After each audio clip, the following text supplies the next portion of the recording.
Have you ever trusted someone so completely that you handed them the power to destroy you, only to watch them use it without hesitation? Have you ever stood in a room full of people who once respected you, feeling their eyes burn into your skin as lies about you spread like wildfire? I have. And what I'm about to tell you changed everything I thought I knew about trust, manipulation, and survival. My name doesn't matter right now. What matters is what happened to me. Because it could happen to you, to your sister, to your best friend, to anyone who believes that good intentions are enough to keep you safe from predators who walk among us wearing smiles and charm like weapons. This is the story of how a man tried to destroy me publicly, systematically, methodically, and how I discovered that I wasn't the first, that there was a list, an actual list, and my name was on it, waiting for my turn to be erased. I need you to listen closely because the signs were there from the beginning, subtle as whispers, easy to dismiss, easier to ignore when you're caught in the spell of someone who knows exactly how to make you feel special, chosen, understood. I remember the exact moment I realized I was in danger. Not the kind of danger where someone threatens you with a weapon, but the insidious kind, the type that dismantles your credibility, your relationships, your sense of self, piece by piece, until you're standing in the rubble of your own life wondering how you got there. It started so innocently, or at least that's how it seemed, with a professional connection that felt like fate, an opportunity that glittered with promise, and a person who seemed genuinely interested in helping me succeed. I was working in digital marketing at the time, building my career from the ground up, networking constantly, attending every industry event I could afford, shaking hands until my palm hurt, smiling until my face ached, doing everything the success books told me to do. That's where I met him. Let's call him Marcus, though that's not his real name. But I need to protect myself, even now, even after everything. Marcus was a consultant, well known in our circles, the kind of person whose name opened doors, whose recommendation could launch a career or sink it before it even started. He approached me after I gave a presentation at a conference, told me my ideas were innovative, that I had something special, that he could help me reach the next level. His words felt like validation wrapped in opportunity, and I was hungry for both. I had been working so hard, sacrificing sleep, relationships, weekends, everything to build something meaningful. And here was someone successful telling me it was working, that I was on the right path, that I just needed guidance. We exchanged contact information, and within a week we were meeting for coffee to discuss a potential mentorship arrangement. He was older, maybe 15 years my senior, articulate, well-dressed, carrying himself with the confidence of someone who had fought battles and won them all. He spoke about his connections, his past successes, the people he had helped elevate to positions of influence and wealth. He made it sound like joining his circle was an exclusive privilege, something people competed for. And foolishly, naively, desperately, I felt honored to be considered. The early days of our professional relationship seemed productive. He introduced me to people, included me in meetings, gave me advice that seemed sound, even insightful. He would text me articles about industry trends, share opportunities before they were publicly announced, invite me to exclusive networking dinners where the wine was expensive and the conversations felt important. I started to see him as more than a mentor. He became a fixture in my professional life, someone I consulted before making decisions, someone whose approval I sought without realizing I was seeking it. Looking back now, I can see how deliberately he positioned himself, how carefully he built that dependency. But in the moment, it felt organic, natural, like the universe was finally rewarding my hard work with the right connections. My friends started commenting on how much I talked about Marcus, how often I mentioned his advice, his opinions, his perspectives on my projects. One of my closest friends, Sarah, actually pulled me aside one evening and asked if I was becoming too reliant on him, if maybe I should trust my own instincts more. I dismissed her concern with a laugh, told her she didn't understand how important mentorship was in my industry, how having someone like Marcus in my corner was the difference between staying stuck and breaking through. I can still see the worry in her eyes, the way she bit her lip like she wanted to say more, but didn't want to offend me. I wish I had listened. I wish I had paid attention to that knot in my stomach that tightened whenever she questioned my judgment about him, but I was too invested, too hopeful, too blind to see what was being constructed around me. The first real warning sign came about 4 months into our mentorship, when Marcus invited me to collaborate on a project with one of his clients, a mid-sized company looking to revamp their digital presence. It was exactly the kind of opportunity I had been dreaming about, a chance to showcase my skills on a bigger stage, with better compensation and visibility. We worked together on the proposal, though I noticed that Marcus kept making small changes to my sections, tweaking my language, softening my bolder ideas, redirecting credit for certain concepts to himself in subtle ways that were hard to challenge without seeming ungrateful or petty. When we presented to the client, Marcus positioned himself as the lead consultant and introduced me as his associate, which wasn't technically what we had agreed on, but I told myself it didn't matter, that the work would speak for itself, that this was how the game was played at higher levels. The client loved our pitch, we won the contract, and I was thrilled, buzzing with excitement and relief. But when the contract details were finalized, I discovered that Marcus had structured the agreement so that all payments went through his company, and my compensation was significantly less than what we had discussed, justified by vague language about overhead costs and administrative fees. When I confronted him about it, gently at first, trying to maintain professionalism and gratitude, he looked at me with an expression I had never seen before. Cold, calculating, almost amused. He told me that this was standard practice, that I was lucky to be included at all given my limited experience, that if I had a problem with the arrangement, there were dozens of other talented people who would be grateful for the opportunity. His tone had shifted from mentor to boss, from collaborative to authoritative, and something in my chest tightened with recognition that I was in a more vulnerable position than I had realized. I swallowed my objections, told myself that this was a learning experience, that paying dues was part of growth, that Marcus knew better than I did about industry standards. That night, I couldn't sleep, tossing and turning in sheets that felt too hot, replaying the conversation in my mind, analyzing his expression, his words, trying to understand why something that should have felt like success tasted so much like failure. Have you ever had that experience where your intuition is screaming at you, but your rational mind keeps finding explanations, justifications, reasons to ignore what your gut already knows? That was me, lying in the dark, convincing myself that I was overreacting, that my expectations had been unrealistic, that Marcus was actually doing me a favor by including me at all. The project moved forward and I poured everything into it, working late nights and early mornings, perfecting every detail, determined to prove my value despite the uncomfortable contract situation. Marcus was less involved than I expected, often unavailable when I needed his input, delegating more and more responsibilities to me while maintaining his position as the primary contact with the client. I should have been happy about the increased responsibility, about the chance to show what I could do independently, but instead I felt increasingly isolated, like I was carrying the weight of the project alone while someone else was positioned to take credit for its success. When we delivered the final presentation, the client was ecstatic, praising the innovative strategies, the attention to detail, the measurable results we had already begun to generate. Marcus accepted their praise graciously, thanking them for their trust, mentioning the team effort but somehow managing to make it sound like he was the team, and I was merely a tool he had skillfully employed. I smiled through the meeting, nodded at the appropriate moments, but inside I was burning with a mixture of pride in my work and fury at how it was being represented. After the meeting, Marcus suggested we celebrate, but his invitation felt more like a command than an offer, so I agreed. And we went to an upscale restaurant where he ordered expensive wine and toasted to our success. Though the pronouns he used were telling, it was his success, his vision, his execution, and I had been fortunate to learn from watching him work. I drank the wine and felt it turn sour in my stomach, understanding finally that I had been used, that this mentorship was something else entirely, something darker and more calculated than I had been willing to see.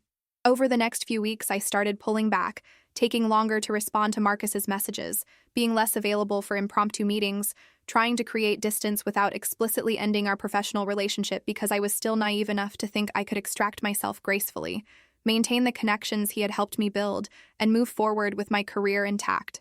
But Marcus noticed immediately, the way predators always notice when their prey starts to move out of range, and his messages became more frequent, more insistent, asking if everything was okay, if I was upset about something, reminding me of opportunities he had coming up that he wanted to include me in, opportunities that now felt less like gifts and more like chains.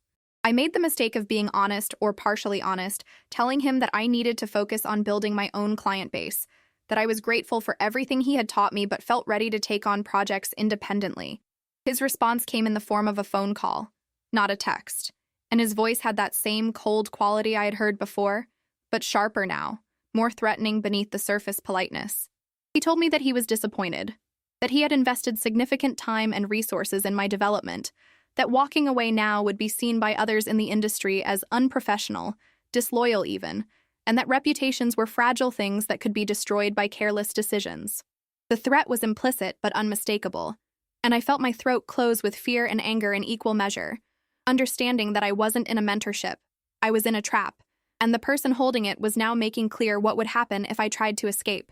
I tried to reassure him that I wasn't walking away, just needed to diversify my professional portfolio, establish my own identity separate from his brand, all the corporate language I could summon to make my withdrawal sound reasonable and non-threatening.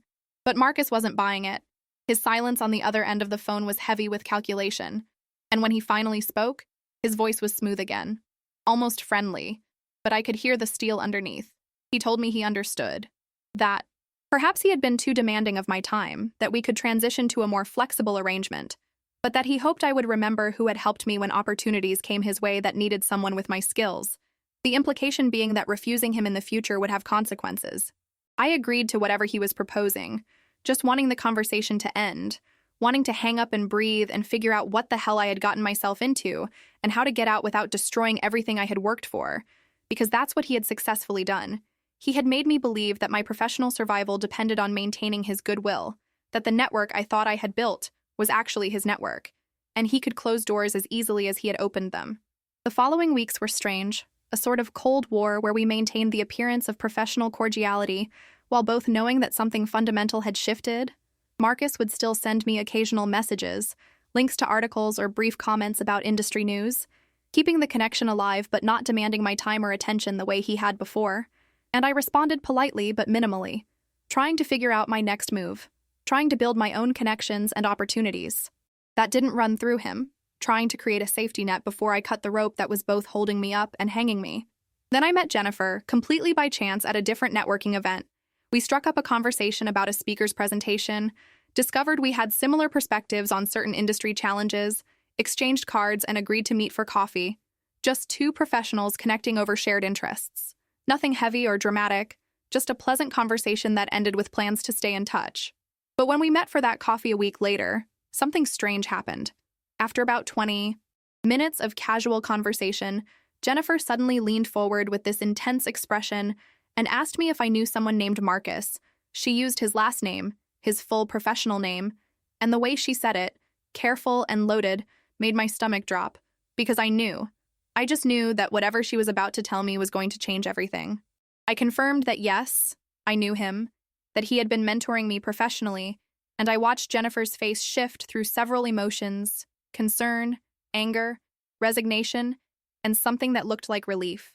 She took a deep breath and told me that she needed to share something with me, something that she wished someone had told her years ago before she went through what she went through. And I sat there in that coffee shop with my hands wrapped around a cup that was still warm, feeling cold from the inside out, while Jennifer told me about her experience with Marcus, about how he had approached her at a conference 7 years earlier, offered mentorship, opened doors, made himself indispensable, and then slowly, methodically, systematically taken credit for her work, isolated her from other professional connections, and finally, when she tried to establish independence, launched a whisper campaign that destroyed her reputation in our industry. She described things that were so eerily similar to my own experience that it felt like she was reading from a script I had written. The same patterns, the same language, the same gradual tightening of control disguised as care and opportunity. But she had gotten to the end of the story, the part I hadn't reached yet, the part where Marcus decided she was a threat and needed to be eliminated, not physically, but professionally, which in our world meant the same thing as death, the slow suffocation of opportunity, until you couldn't breathe, couldn't work, couldn't stay in the industry that had been your dream and your identity. Jennifer told me that Marcus had spread lies about her work ethic, her integrity, her stability, had whispered to key people that she was difficult to work with, unstable, ungrateful, had stolen ideas from him and tried to pass them off as her own. The lies were crafted carefully, nothing so dramatic that it could be easily disproven, just enough shadow to make people hesitate before working with her, enough doubt to make her radioactive in professional circles. She had tried to fight back, to tell her side of the story, but Marcus's reputation and connections were stronger than hers, and the more she protested, the more she looked like exactly what he had accused her of being, unstable, difficult, someone with a vendetta, she eventually had to leave the industry entirely, rebuild her career in a different field, start over from nothing, because staying meant continuing to exist in spaces where Marcus's influence could reach her, could continue to poison her opportunities, could make every day a battle that she was destined to lose. I sat there listening with tears burning in my eyes, not crying yet but close, feeling the weight of recognition and dread, because Jennifer was describing my future if I didn't do something, if I didn't find a way to protect myself before Marcus decided I had become enough of a threat or enough of an inconvenience to warrant destruction. And Jennifer saw my reaction, reached across the table and gripped my hand hard, told me that I needed to be strategic, that I needed to document everything, create my own network that was completely separate from Marcus's influence, and most importantly, I needed to find out if there were others, because predators like Marcus didn't stop. They had patterns, they had methods, they had success rates, and somewhere out there were more women, maybe more men too, who had been through the same cycle, who had been marked, used, and discarded, and if we could find them, if we could connect the dots and establish the pattern, then maybe, just maybe, we could protect the next person on his list. We could stop him from doing this again. We could take away the power he had wielded so effectively by exposing it to light. Have you ever felt the ground shift under your feet? Not literally, but metaphorically, where suddenly everything you thought was solid turns out to be built on lies and manipulation? That's what that moment felt like, sitting in a coffee shop on a Tuesday afternoon, holding hands with a stranger who wasn't a stranger at all, but a sister in survival, a fellow target who had escaped with her life but not her career, who was warning me about the predator I had invited into my professional life. With enthusiasm and gratitude, I asked Jennifer how she had found me, how she knew to warn me, and her answer made everything worse. She told me that there was a pattern to Marcus's targeting, that he went to the same conferences, trolled the same networking events, looked for the same type of person, ambitious, talented, hungry for recognition, isolated in some way, whether new to the city or new to the industry or new to confidence. People who would be grateful for attention from someone. Established, people who could be molded and controlled and ultimately discarded when they stopped being useful or started being threatening. Jennifer had been watching him from a distance for years, unable to stop him but trying to mitigate the damage by identifying his new targets and reaching out when it seemed safe to do so, when the person was far enough into the pattern to understand what she was talking about, but not so far that Marcus had already begun the destruction phase, and according to her observation and the network of former victims she had quietly connected with over the years, I was approaching that critical point, the point where Marcus would decide whether I was still useful enough to keep around or threatening enough to eliminate.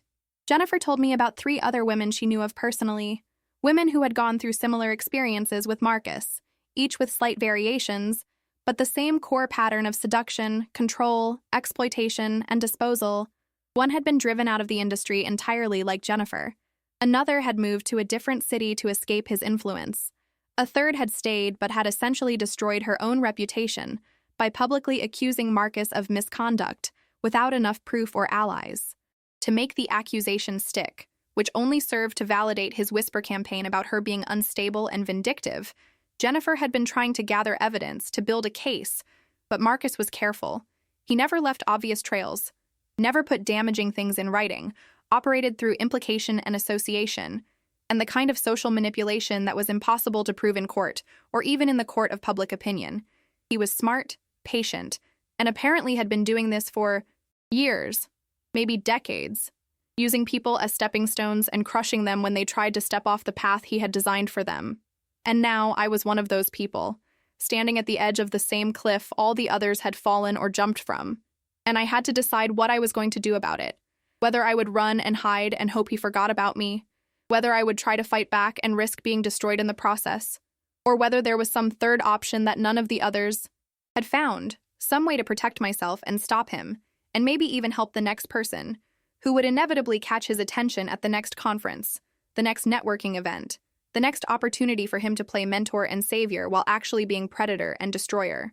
I left that coffee shop with Jennifer's phone number, with the contact information for 2 of the other women she had mentioned, with a sick feeling in my stomach and a clarity I hadn't had before.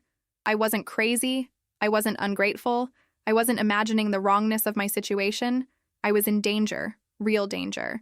the kind that doesn't leave physical bruises but destroys lives just as effectively, and I needed to start treating it like the threat it was. I spent that evening making a list of everything I could remember from my interactions with Marcus, every project we had worked on, every conversation that had made me uncomfortable, every moment when his mask had slipped and I had seen the coldness underneath. I went through my emails and saved everything to a separate folder that I backed up in multiple places. I started documenting our ongoing communications with timestamps and context. I began building my own network of professional contacts that had no connection to Marcus whatsoever, reaching out to people I had met before I knew him, reviving relationships I had let atrophy while focusing so much energy on the mentorship that was actually a trap. I was preparing for war even though I didn't know yet what form that war would take or when it would begin. I just knew that Jennifer's warning had given me something precious: time, the chance to see what was coming and build defenses before the attack started, and I was going to use every second of that time to make myself as hard a target as possible.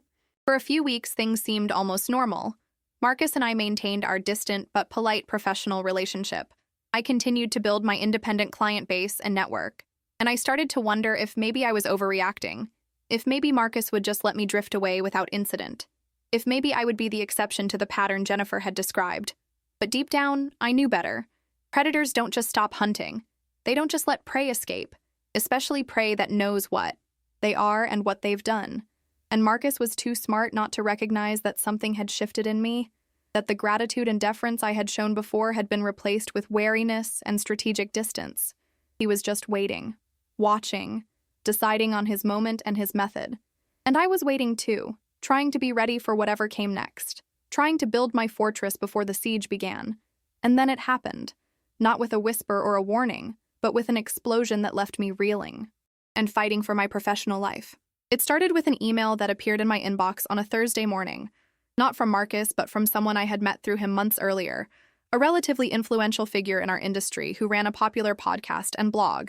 The email was brief and professional but cold, informing me that they had decided not to move forward with a guest appearance I had been scheduled for. No detailed explanation, just a polite cancellation that made my stomach clench with instinctive understanding that something was wrong. I responded asking if we could reschedule or if there was a particular reason for the cancellation, and the response I got was even more concerning, vaguer, mentioning that they had received feedback from trusted sources about concerns regarding my professional conduct, and they needed to be careful about the guests they featured, protect their brand reputation. Surely I understood, and I did understand. I understood exactly what was happening, because Jennifer had described this exact scenario. The Whisper campaign had begun. Marcus had decided I was a threat, and he was systematically destroying my reputation before I even knew I was under attack. I immediately called Jennifer, my hands shaking so badly I could barely dial. And when she answered, I could hear in her voice that she had been expecting this call, had probably been dreading it because she knew what it meant, what I was about to go through, and she couldn't stop it, only help me survive it. Jennifer talked me down from the panic spiral I was entering, reminded me that this was exactly why we had been documenting and preparing, that unlike her and the others who had been blindsided, I had advance warning and allies who understood what was happening.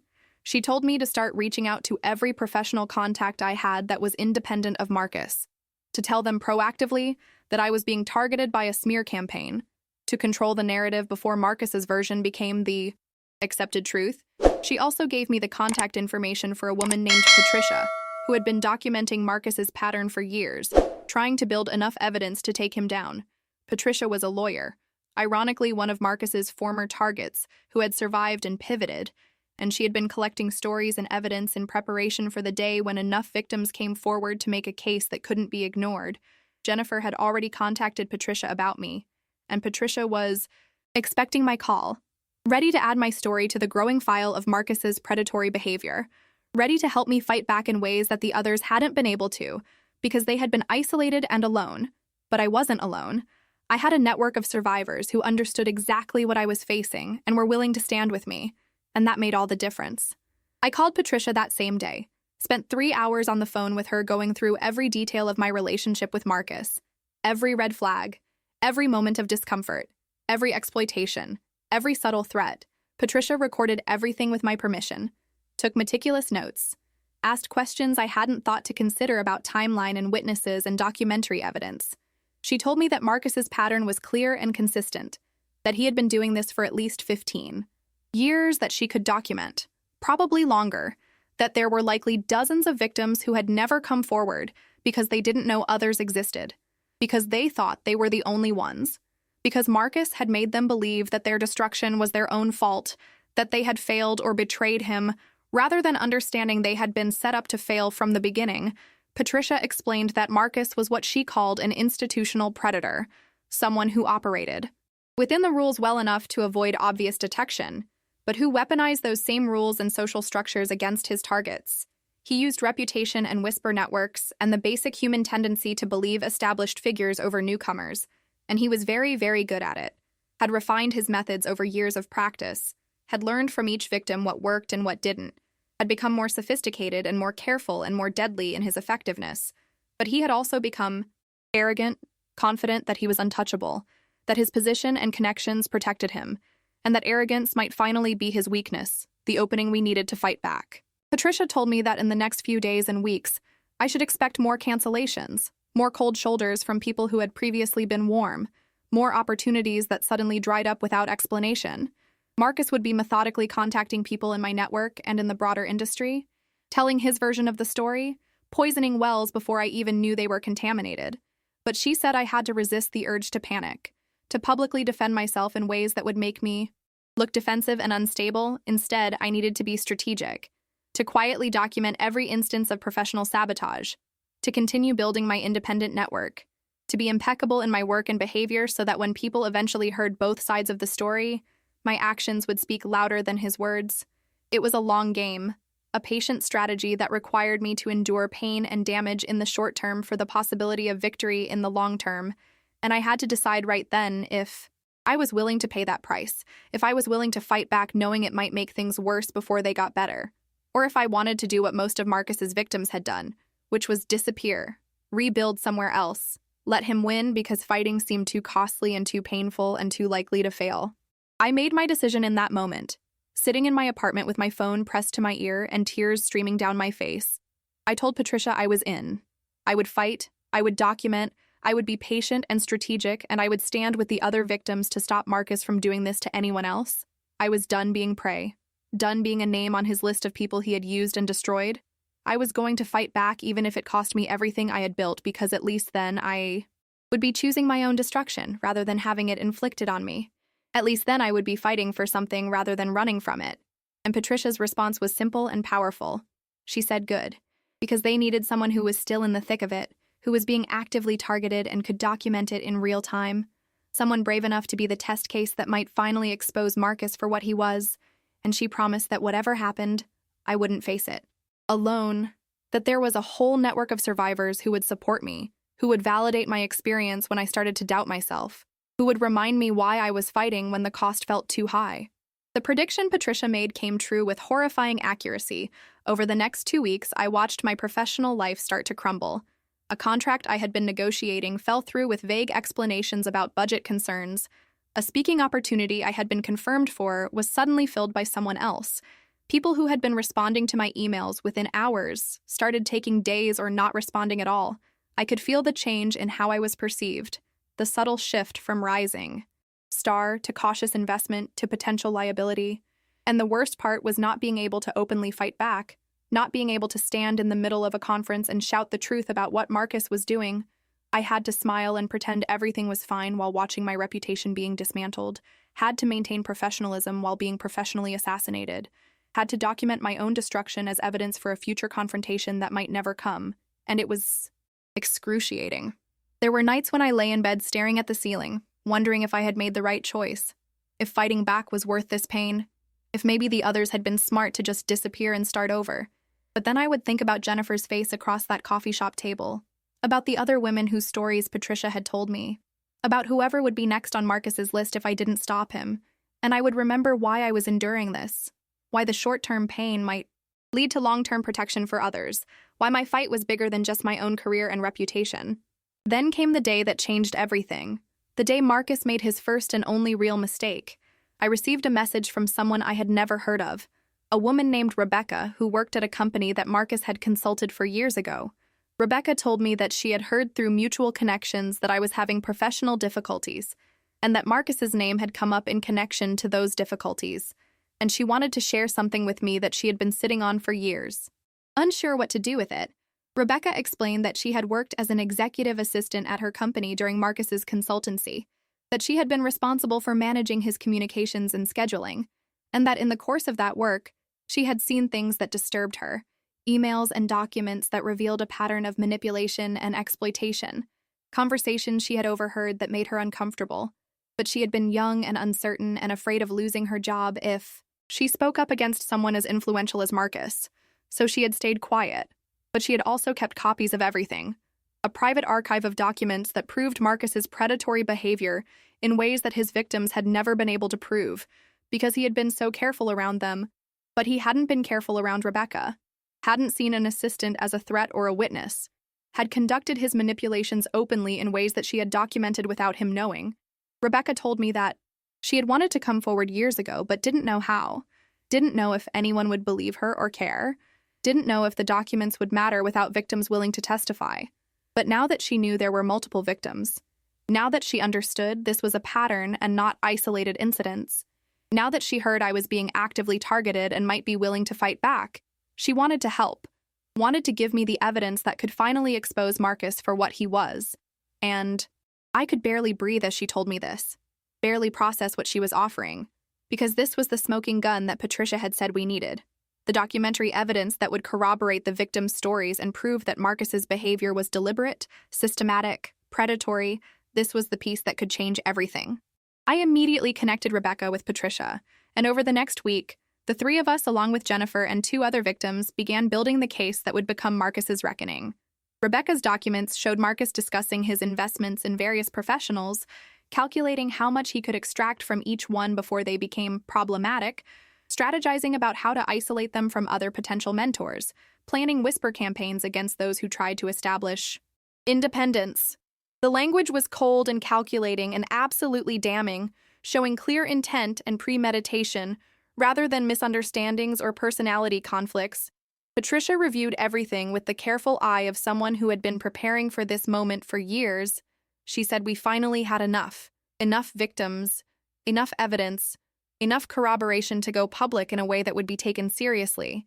But she also warned us that going public would be brutal, that Marcus would fight back with everything he had, that he would try to destroy each of us individually and discredit our collective story, that we needed to be prepared for the worst kind of public scrutiny and character assassination, and we all needed to agree to stand together because if even one of us broke under the pressure and recanted or disappeared, it would undermine the entire case and make us all look like exactly what Marcus would claim we were, a group of bitter, failed professionals with a vendetta against someone successful who had tried to help us.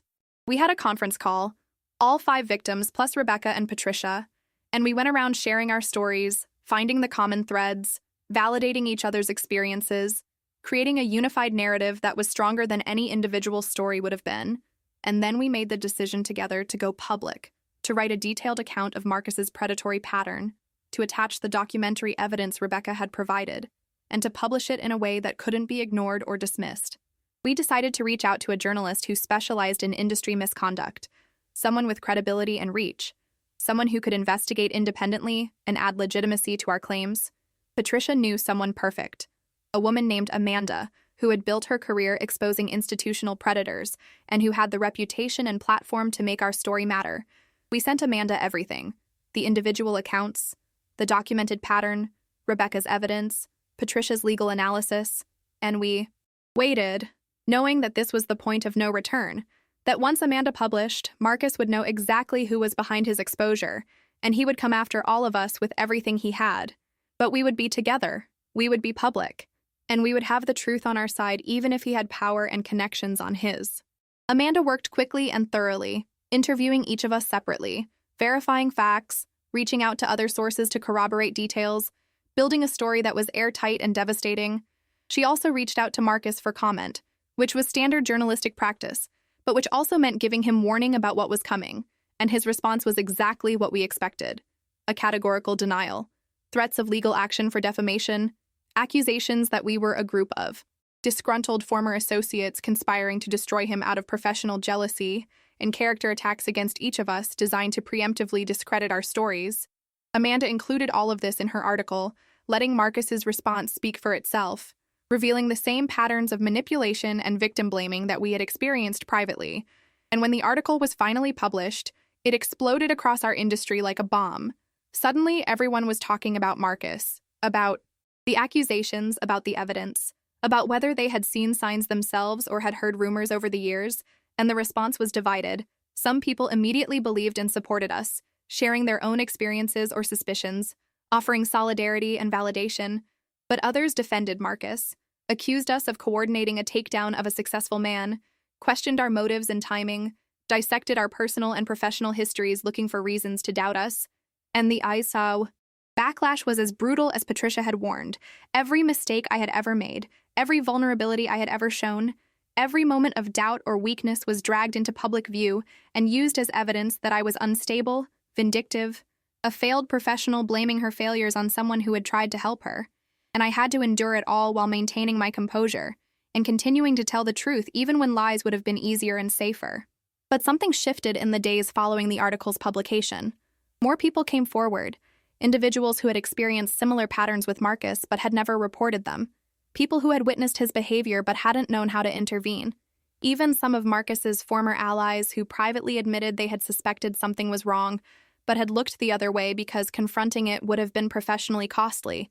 The tide was turning slowly but undeniably. The sheer number of consistent stories from credible sources was overwhelming the initial skepticism, and Marcus's aggressive defensive posture was backfiring, making him look guilty rather than vindicated. Companies started quietly distancing themselves from him, conferences canceled his speaking engagements, professional organizations began internal investigations into his conduct, and the whisper network that he had used as a weapon against his victims was now turning against him. People were whispering about his predatory behavior, warning newcomers to stay away from him, closing the doors he had once walked through freely. And I watched this transformation with a complex mixture of satisfaction, relief, grief for what I had lost in the process, and determination to see it through to the end, whatever that end looked like.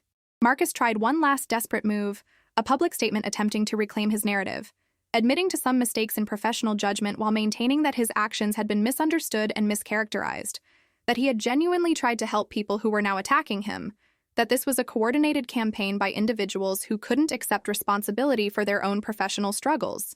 But by this point, too many people had seen through his tactics, had recognized the pattern, had understood that the problem wasn't isolated incidents or misunderstandings, but systematic predatory behavior. And his statement only further exposed his manipulation, the way he took partial responsibility while actually accepting none, the way he positioned himself as the victim while continuing to attack his actual victims, the way he tried to separate the credible accusations from the supposedly vindictive ones. And people saw through it. The industry saw through it, and Marcus's influence began to crumble, not with an explosion, but with a slow erosion that was somehow more satisfying because it meant he couldn't rebuild, couldn't start over somewhere else with a clean slate, couldn't find new victims who didn't know his history.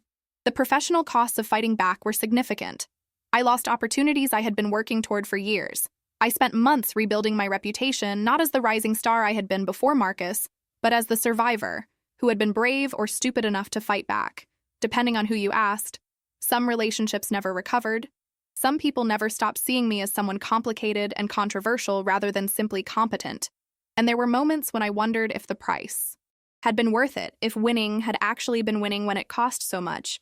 But then I would receive messages from people who told me that reading my story had helped them recognize similar patterns in their own professional relationships, that seeing me fight back had given them courage to set boundaries or remove themselves from toxic situations, that knowing they weren't alone in their experiences had validated their reality when they had been made to feel crazy or ungrateful. And I realized that the fight had been worth it, not because I had won in the traditional sense of restoring everything I lost, but because I had stopped Marcus from destroying the next person on his list, had exposed a predator who had operated with impunity for too long, had created a record that would protect future potential victims, and had joined a community of survivors who supported each other through the aftermath of our shared trauma. Looking back now, months after the public exposure, After the investigations and the settlements and the quiet departures of Marcus from positions of influence, I can see the whole arc of what happened. How I went from ambitious professional to target to survivor to advocate. How what started as a mentorship opportunity became the defining challenge of my career and ultimately led to a different kind of success than I had originally envisioned. I didn't get the smooth upward trajectory I had dreamed of, the one where Marcus's connections propelled me to heights I couldn't reach alone. Instead, I got a different path, one marked by struggle and damage and resilience, one that taught me to trust my instincts, to value authentic relationships over strategic ones, to understand that real mentorship elevates rather than diminishes, supports rather than controls, celebrates your success rather than claiming it. And I learned to recognize the signs of predatory behavior early, to warn others, to create networks of mutual support rather than hierarchical dependencies, to build my career on foundations I controlled rather than on the goodwill of people who might withdraw it whenever I stopped being useful to them. I wish I could tell you that this story has a perfectly happy ending, that justice was swift and complete, that Marcus faced serious legal consequences, and that every victim was compensated for their losses. But the truth is messier than that. Marcus lost influence and opportunities but retained some connections and resources. Some people still work with him, still believe his version of events, still think the accusations were exaggerated or coordinated attacks. And that's infuriating and exhausting, and a reminder that exposing predators doesn't automatically translate to accountability. The systems that enabled Marcus are still in place. The cultural factors that made us doubt ourselves and trust him too much still exist. The industry still rewards confidence and connections sometimes more than competence and character. And that means there are other Marcuses out there, other people exploiting the same patterns and vulnerabilities, other lists being compiled, other targets being selected. And that reality is why I'm telling you this story, not just to process my own experience or to celebrate surviving, but to warn you, to give you the information and awareness that I wish I had before I met Marcus, before I trusted him, before I ended up on his list. If you're in a professional relationship that makes you feel increasingly uncomfortable, but you can't quite articulate why, trust that feeling. If someone is positioning themselves as essential to your success while isolating you from other mentors or opportunities, that's a red flag. If you're being asked to compromise your boundaries or values or compensation in the name of learning or paying dues or being grateful for opportunities, pause and evaluate whether that's actually mentorship or exploitation. If someone's behavior toward you changes dramatically when you try to establish independence or assert your own judgment, consider that you might be dealing with someone who values control over your development. And most importantly, if you discover you're not the first person to have this experience with someone, if there's a pattern of former mentees or collaborators who mysteriously fell out with your mentor and left the industry or moved away or publicly imploded, do not assume you will be different. Do not believe you're special enough to avoid whatever happened to them. Recognize that you're seeing a pattern, and the pattern is the truth, not the individual explanations you're being given for each case. I also want to tell you that if you find yourself in a situation like mine, you're not alone even when you feel isolated. There are networks of people who have survived similar experiences, who understand the specific pain of professional predation, who will believe you when others doubt, who will support you if you decide to fight back or if you decide to walk away. Both choices are valid. Both choices require courage. And no one can tell you which choice is right for your situation.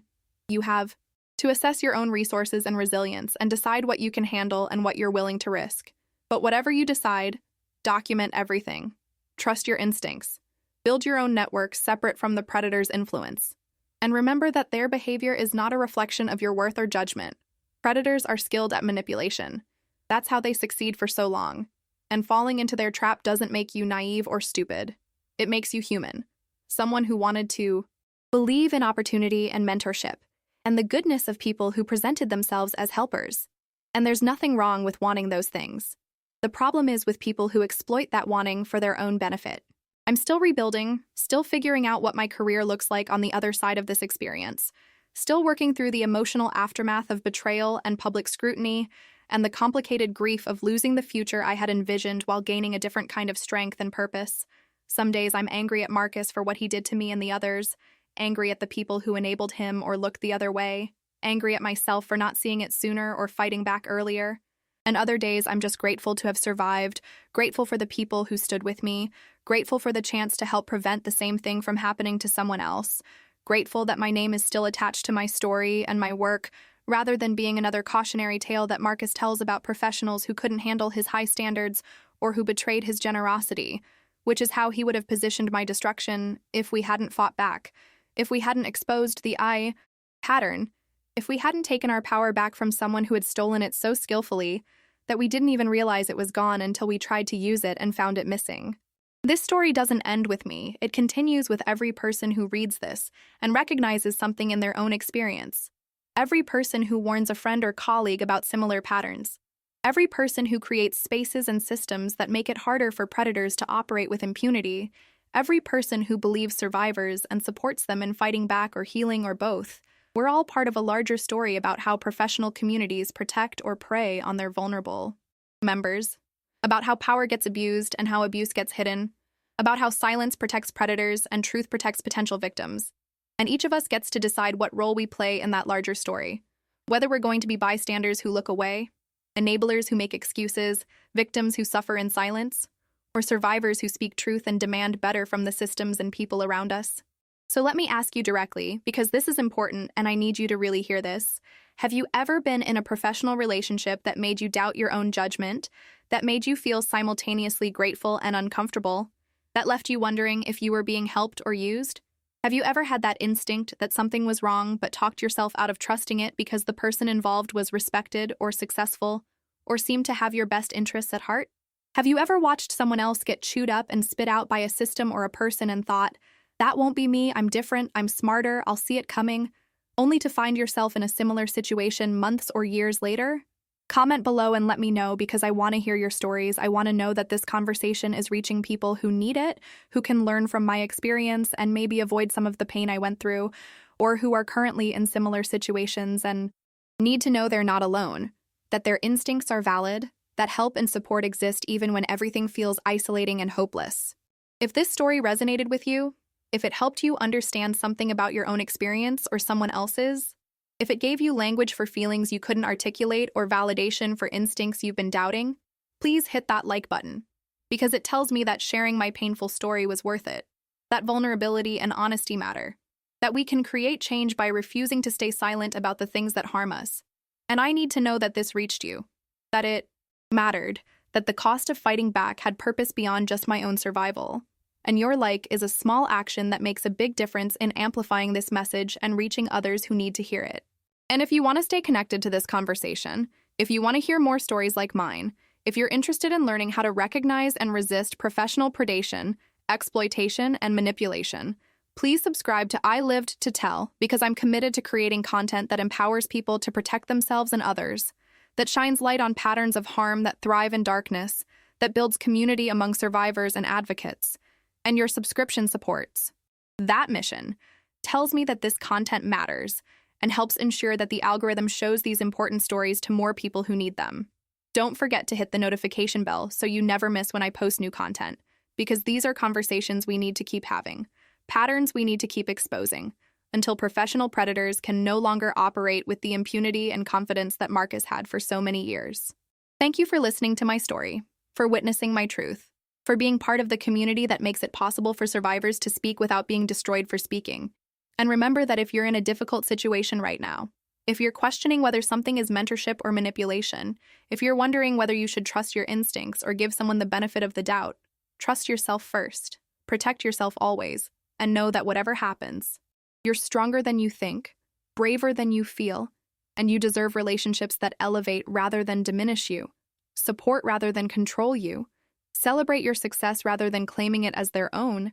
You deserve better than what Marcus gave me and what predators like him give to their targets. And you have the right to demand that better, to walk away from anything less, and to fight back if that's what you choose, with the full support of people like me who have been there, survived it, and are committed to making sure no one else has to go through it alone.